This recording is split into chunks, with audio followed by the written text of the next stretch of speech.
Action for 2010 that we were given. So it's projection. Correct. Yes, projected golf budget 2010. Thank you very much. You're welcome.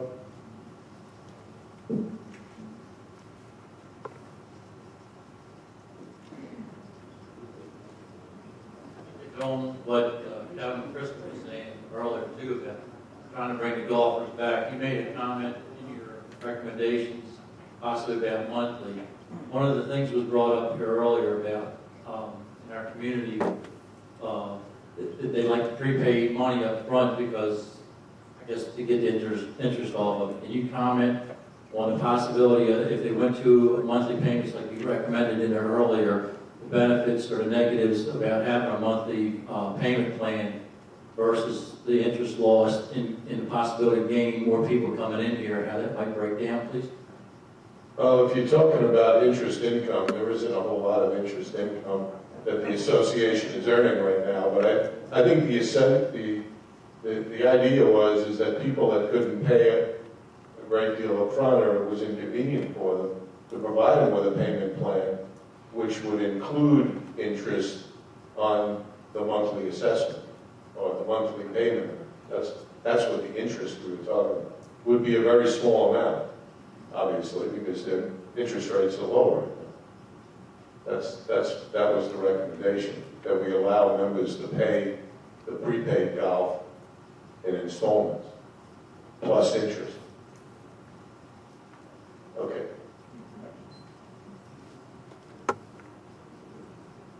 I'm Barbara Rakowski from Lakeview Village. Thank you so much for this morning's presentation. It was very much appreciated. Something that came up today about possibly lowering the cost of prepaid golf and the possibility of non-paid golfers. Has anything been suggested or talked about in your discussions about the amount of times per week these prepaid golfers can golf, taking away from a good many of us golfers that have to leave the community to golf because we can't get tee times? To answer your question, there's been no specific discussion as to how prepaid golf may be changed, but I think I view it in a different way. Prepaid golfers pay their money up front. It's sort of like, and I said this at lunchtime, buying an annual ticket to Disney World. They make a risk that, you know, there was bad weather this year, maybe they didn't play as much, so they make a decision to do that, and that's why the prepaid golfers are entitled to play as much as they want under that program. So it doesn't really cost the club money per se, other than the opportunity for other people to play golf. Now that's a complicated question when you consider how are you going to manage that. How are you going to interject tee times during the week? And that has to be worked out. That's basically that, you know, that isn't part of our assignment, but that has to be worked out. I mean, that's going to be part of what the board is going to be responsible for. You had mentioned something about a PGA professional coming in and We made that suggestion if that's, you know, if that's doable. Sure. to be able to up our rounds per day. Well, to look at it and see how you might be able to do it. Thank you. Hepta Dale, and Russ Stephanie. let me clarify something for the residents so something doesn't get out there and is wrong. Kevin Burnsworth is a Class A PGA professional, and he can do that. He's done it before, as I have in country club. Hey, Bill. So I just want to make sure to clarify that. Use the mic. Bill, thank you. And the reason we made the suggestion that you bring in, whether it's a PGA or a National Golf Foundation, is because Kevin has to work here. So clearly with all the pressures that there are regarding tee times and shotguns, we don't think it's fair on him to be put in that place. And yeah, I'm sure he can get you the name of someone that you can bring in and work with. So thank you. Hi, yes, Bob Devlin. I just want to know if you ever recommended not having a restaurant, if it's a losing proposition. We can have catering out for any big events. I was wondering if that's an alternative. Well, we've always believed in our practice that the restaurant operation is a big part of the social activities here at the association. We've had very few, I can't think of any right now, that have eliminated their restaurant operation. We only have one client out of, over 100 that have it outsourced. And that's a very unique situation because the club pays all the expenses, pay the space costs and the electricity and everything else. But keep in mind that the restaurant is the centerpiece of all your special activities. So it's part of the cost of, it goes into the assessment budget. It's not as, you actually operate at a subsidy well below what we see. And to me, that's not an alternative.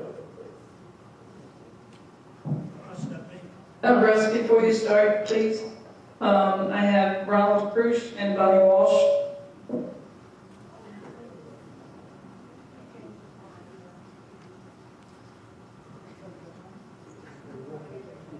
Okay. My question is, you recommended that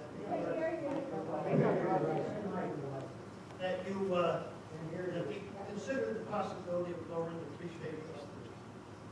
In your analysis, did you also take into consideration the card fee?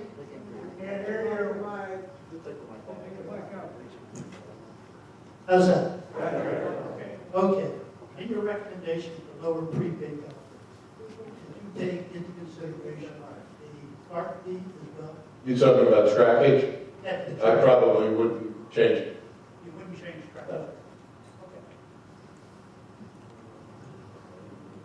Don't you have enough trouble? I'm not taking light of this, I just...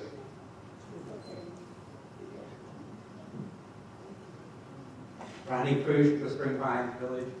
You indicated that a large number of the series you represent are currently doing in-house common grounds and golf course maintenance. Would you care to discuss with us the pros and cons of doing that work in-house here rather than farming it out? The associations that we represent seem to feel that management of the club has more control over the maintenance. And that's really what it's about. Instead of, whenever you outsource something, you don't have as much control over the end product.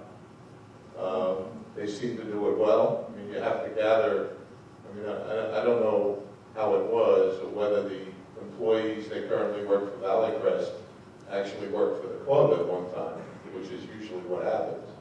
And whether you would just simply bring back all those employees and hire a superintendent, or even hire the superintendent that's here. But we also have other clients that use outside contractors, and they're very happy with it.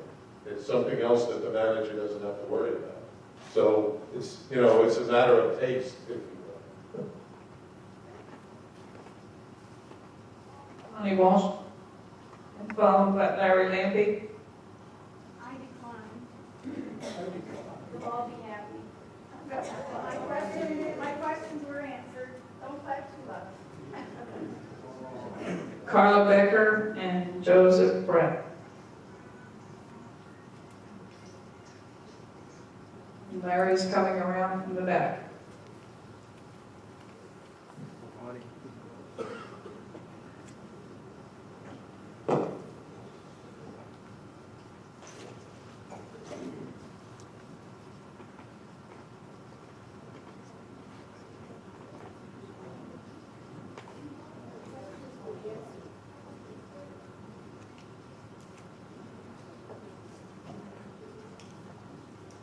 Can everybody hear me? In this morning's presentation,